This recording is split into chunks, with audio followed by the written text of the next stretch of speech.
For 201 Schools Association, Dr. Bernadette Cappan, co-chair, New York Association on Independent Living, Lindsay Miller, executive director, Advocates for Children of New York, Randy Levine, policy director, and Special Support Services, Amber Decker, New York City public school parent. And just a reminder, so that it is 3 minutes for each member of the panel. If you can go in that order, and there may be members' questions, and just urge you to we already have all of your written remarks that were emailed in, so if you could just highlight the important parts of your testimony. And then to start with Dr. Bernadette Cappan. Thanks so much. On behalf of the 4201 Schools Association, I'd like to thank the legislature for always supporting us and the opportunity to testify today. The executive budget proposes level funding for our schools, and we're so appreciative of this. We urge you to approve this proposal in the executive budget. The pandemic has been difficult for all schools, students, staff, and families. The schools in the 4201 Schools Association all prepared to offer the best possible educational programs to the students. Students with sensory impairments, blindness, deafness, need close contact for communication and learning. It's a challenge to teach a first grader Braille from 6 feet or even harder remotely. Think about young students who are deaf, learning to use American Sign Language, or a deafblind student who needs tactile signing, or students with physical disabilities who need close contact for their personal needs or adjusting their medical equipment. The staff at all the schools in the association put aside fear and jumped into their work to make sure the students received what they needed. Students who are at home received materials through the mail, and in some cases, staff brought the materials to their homes. Families joined the staff. Staff focused on the social emotional needs of the children. The schools serve a diverse population of students, as you know, and so it's been a challenge for us in those areas. But our goal is always focusing on excellence and giving every student opportunity to be successful, to fulfill their dreams. These things are possible because of the support we receive, and continues to be necessary to offer the students what they need and deserve. And certainly thinking forward for the mental health needs of our students, we certainly need to plan for that. In our testimony, you see there that we're asking for support for the emergency assistance to non-public schools. We're requesting that the legislature set aside $2.25 million to support us in this area. We know that we're small and don't want to be caught in the bucket there of not being able to receive any funds. And as you can imagine, the pandemic has been a challenge for everyone at our schools, keeping the students safe with extra PPE, purchasing extra furniture, working on social distancing, extra cleaning supplies, and especially the technology area. Sensory impairments require additional support in the technology area, not just the computer or the iPad. Again, I want to express our gratitude for all your support. We know how difficult this budget year is, and we are thankful for how we've been treated in the executive budget. And for the association, I just leave you with this quote today from Helen Keller: "Optimism is the faith that leads to achievement. Nothing can be done without hope or confidence." And I think that's our motto. Thank you so much. Next, please. Thank you. Hi, my name is Lindsay Miller. I'm the Executive Director of the New York Association on Independent Living. We are the membership association for independent living centers, known as ILCs, across New York State. We are not-for-profit community-based organizations that are run by people with disabilities for people with disabilities. So the majority of our board is comprised of people with disabilities, and the majority of staff is people with disabilities themselves. Our centers provide a wide range of services and supports, advocacy to individuals of all disabilities, of all ages, all focused on helping individuals with disabilities live independently in the community. Services such as employment assistance, benefits counseling, housing assistance, peer counseling, independent living skills training. There's a lengthy list. Over the past year, independent living centers have responded to the pandemic by helping form the first line of defense for people with disabilities, both in the community and in institutions. Despite being chronically underfunded, we were able to quickly shift our services in the new remote world and to meet the needs within our community, helping to provide wellness checks to individuals with disabilities, provide social support due to the isolation caused by the pandemic to people with disabilities, delivering meals, even providing iPads to residents in nearby nursing facilities. One of the core services of independent living centers has always been helping to transition individuals out of nursing homes and other institutions and back into the community. Obviously, we all know that based on the pandemic, how important this work is and how dangerous nursing facilities were. I'm proud to say that we were able to maintain our service and transition an equal amount of people out of nursing homes this year, as we have done in prior years. The centers, we've been seeking legislative and executive support for an increase to the independent living center line to $18 million. This has received support from the State Education Department and Board of Regents in prior years. It's been over 2 decades of underfunding for the centers, and they've been struggling to keep up and to maintain the level of service that's needed in their communities. Thanks to the strong support from you all, particularly Senator Mayer, Assemblyman Benedetto, the legislature did provide a $500,000 increase in the budget the last 2 years. Unfortunately, once again, the executive has not included that in his budget this year. So now their centers are facing a cut.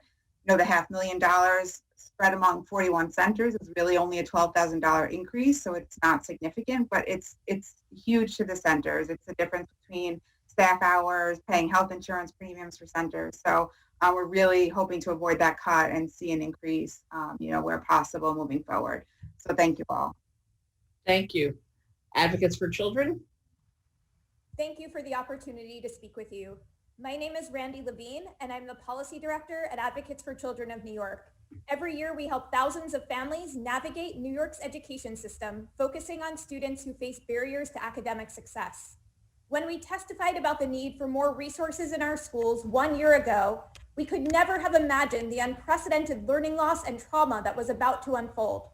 Over the past year, the students we serve have faced immense barriers to learning, and for so many students, including many students with disabilities, English language learners, and students who are homeless, remote learning has been disastrous. The state should do everything possible to fully reopen schools as soon as possible while keeping school communities safe, and the state must also ensure school districts have the resources needed to launch comprehensive COVID-19 educational recovery efforts to get students back on track. Therefore, it is critical for school districts to receive the full amount of COVID-19 federal relief aid allocated for schools by Congress. We are deeply concerned that the executive budget proposes to reduce the state's investment in schools, forcing school districts to use part of their one-time federal COVID-19 relief aid to plug the gap instead of using it for COVID-19 educational recovery.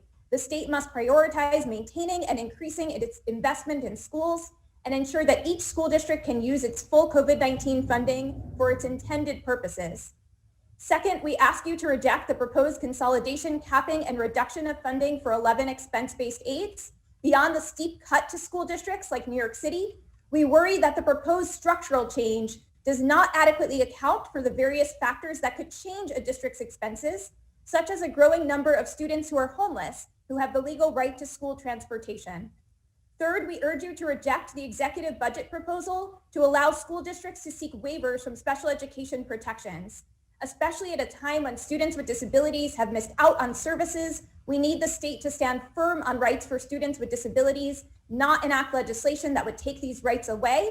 We're pleased that the legislature has rejected this proposal for at least the past 7 years and ask you to reject it once again. Fourth, preschool special education, 4410. 1 year ago, hundreds of students were already sitting at home, not because of the pandemic, but because the state did not have enough seats in legally mandated preschool special education classes.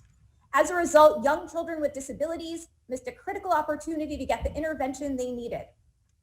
New York City alone projected a shortage of more than 1,000 seats last spring, And now programs are struggling with the added expenses of COVID-19 and in some cases a temporary drop in enrollment due to the pandemic. We're asking the legislature to increase the state reimbursement rate for preschool special education classes to stop programs from closing and to include in the budget the Board of Regents' recommendation to create a statutory index to provide annual funding increases to preschool special education programs on par with the growth in general support for public schools. Our written testimony has additional recommendations, including opposing the proposal to eliminate state reimbursement to New York City for the cost of charter school rental assistance. And while we focus this testimony on some of those significant threats proposed by the budget, we must note the importance of having the legislature work to increase investments in our schools to address the pre-existing inequities. Thanks for the opportunity to testify. Thank you. Thank you. So we go now to, we have two questioners, Assemblyman Ra. Thank you, Chair. Just quickly, not really. I'm sorry. Don't we have another witness here, Amber Decker? Yes, we do. I'm sorry. Yes, getting ahead of myself. Yes, I'm sorry.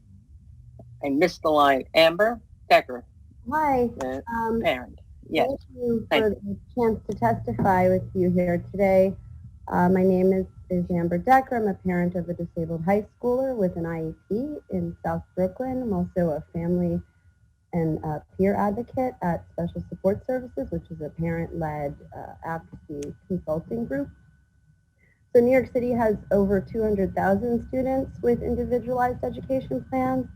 And needless to say, we've had to modify how we advocate and work with families of students with disabilities here in New York City during the pandemic. So in October of 2020, my organization surveyed 1,100 New York City parents and guardians of children with IEPs. And our survey results showed that there were numerous ways that IEP and special education services were not being provided. So for example, our survey revealed that there were remote class sizes of 45 to 60, sometimes even 80 students, many with disabilities and many children receiving less than an hour of live instruction per day. Services like speech or physical therapy were scheduled during a student's live special education instruction on remote days. ICT services or integrated co-teaching teams with just one teacher instead of two. It's required to have a special ed teacher and a general ed teacher in the same class. And also students with dedicated one-to-one paraprofessionals had their pairs removed or had their pairs performing other school-related in-person activities on remote days instead of supporting the students that were at home. So students like my son can regress very quickly and lose not only academic skills, but also social, physical, and independent living skills. And unlike other students, disabled students may never catch up on what is learned alongside non-disabled peers and what's lost during this remote learning time. So over half of New York City's disabled students are taught alongside non-disabled students, and their failure to make progress is going to impact and have consequences in the classroom and in the school community. So some of the remedies that we're asking for is that we urge the governor and the legislature to develop a plan that includes the following recommendations. There was recommendations 1 through 5 in our written testimony. The first one is to prioritize students in self-contained programs, 12 to 1-to-1, 8 to 1-to-1, and for in-person 5-day instruction as soon as able to do so and as soon as it's safe, to fully staff ICT classrooms appropriately, and prioritize hiring special education teachers to fill a lot of staffing gaps, to improve remote education and distance learning by offering our children more small group instruction and individualized instruction, more live instruction, to stop the practice of using children's paraprofessionals for other school duties, and provide mandatory training to paras on how to support students remotely. Families need efficient ways to access missed services and instruction, so this can include offering vouchers and skills remediation, which should be built into future years. Lastly, none of this can be achieved without robust education funding. And when it comes to allocating federal COVID relief dollars, we ask to receive every dollar promised to New York City Public Schools. What's more is we urge you to reject any budget proposals that offer waivers from laws, rules, and regulations and the New York State Constitution that protect disabled students like my son. Thank you. Assemblywoman. Okay, thank you. Now we go to Assemblyman Ra. Thank you. Thank you all for being here. Just wanted to say thank you to Dr. Kaplan for advocacy. I saw some of the videos that they've been putting up of the students on the website. They're great. Just a question. So on the non-public federal fund and that $2.5 million ask, if you can just expound on that in terms of costs that the 4201 schools have sustained as a result of, COVID relating expenses, and, whether that amount is as a result of kind of surveying the costs or where that figure comes from. Because I think it's definitely important that we have some funding set aside there. Thanks, Assemblyman Ra. Yes, we did a survey of the schools to see how much was spent in the areas of personnel, cleaning supplies, for social distancing, technology, and we estimated around $2 million at that point of the 10 schools that are in the association. So we know that there are 11 4201 schools. So we were counting that number for the 11 of us and then some ongoing increases that we would have. And we could see that there was dramatic increases for us in the area of the technology in particular. Some schools had to hire additional nurses to be able to meet the needs, or other personnel. Definitely the furniture was a big issue, and the PPE. I mean, I think you can imagine for some of the children that are physically disabled that you need to really be close to them, or for some of our children, if you're working with them in the classroom, you really can't be 6 feet. So we have to have adequate PPE, and we all did strive to stay open and be able to maintain the children, because we know that they need to be here for the social reasons. So we did survey the schools to come up with that number. Okay, thank you very much. Thank you. Senator Shelley. Sorry. No, yes, I was going to Yes. turn it over to the Senate. Yes. No problem. Senator, I'm shorthanding us. Shelley Mayer, please. Oh, so thank you all for coming. I really do appreciate it. 2 quick questions. One for Randy Levine. How many children do Advocates for Children of New York sort of see or help during a normal year, and how did it compare with a COVID year, so to speak? Every year we help several thousand individual families navigate New York school system. When schools first shut down in March, we did see a drop. I think families were so overwhelmed with everything happening at that time. The numbers have picked up since then. And so we've been helping hundreds and hundreds of families with so many concerns around remote learning and how to help their children not fall behind during this time. Right.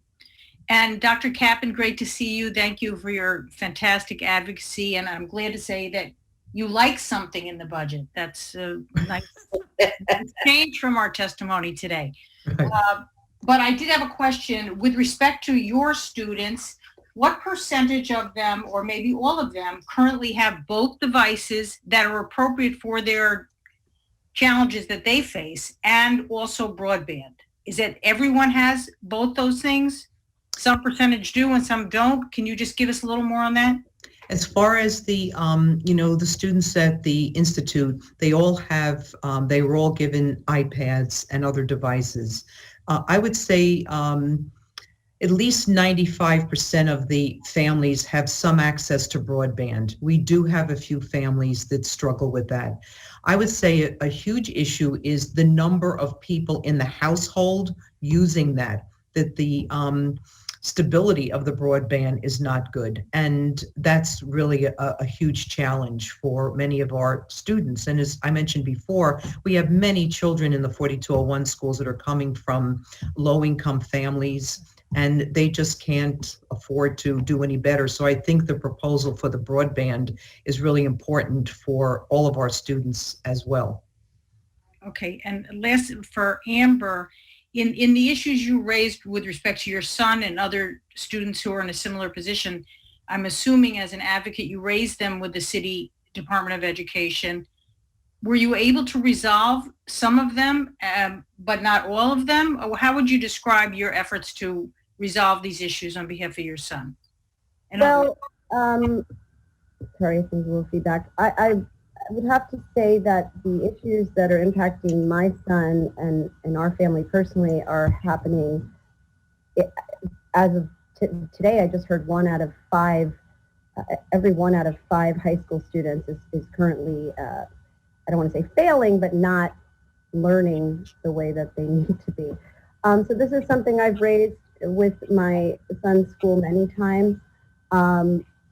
And as an advocate, it's something that I continue to raise, which is part of the reason why I'm here today doing this. And I have to say that, our organization did release a very detailed way that parents can communicate about what's happening at home for those students who are on distance learning plans and who can't be in school. High school students there's no in-person learning opportunities right now for any middle school or high school students, I believe. And so that's, where we're at. It's an ongoing battle. But at this point, we would like to hear more about the summer plan. We'd like to hear more about some plan for students with disabilities who are clearly not making progress. And I can follow up personally with the details if you'd like. thank you. I appreciate that. Thank you. Thank you. Thank you. And lastly, we have Assemblyman Benedetto, our education chair. Mike, you're on. Yeah, I got it. Thanks a lot. Lastly, yeah. Listen, ladies, number one, thank you for testifying today. Much appreciated. Amber, I don't know if you know it or not. I am meeting with your organization along with DOT. We were supposed to meet on Monday. That meeting was canceled. I know another one's coming up shortly to talk about your grievances and how we can resolve them, okay? And I guess I've met with everybody here at one time or another. Lindsay, let me tell you, I know Senator Mayer and was with me on this, how much we wanted to give you guys some more money a couple years ago and last year and so on, because you hadn't gotten anything in so many years. And it was disheartening that we only gave you a little bit, and now the governor is even trying to chop that away. So we're trying, okay? Thank you. We really are. We hear. We know that. And Randy, I love your organization. I know what you guys do, and you're a constant advocate for so many people out there who need help. And quite often, you're the only one they have to go to. And so we're cognizant of that and want to help. And I've got one of the 402s in my district, so I want to help you, Bernadette, and help all the schools. Listen, you have given good testimony. We want to help you, and hopefully we'll make some victories for you this year, and largely because it is good testimony that you've given today. Thank you.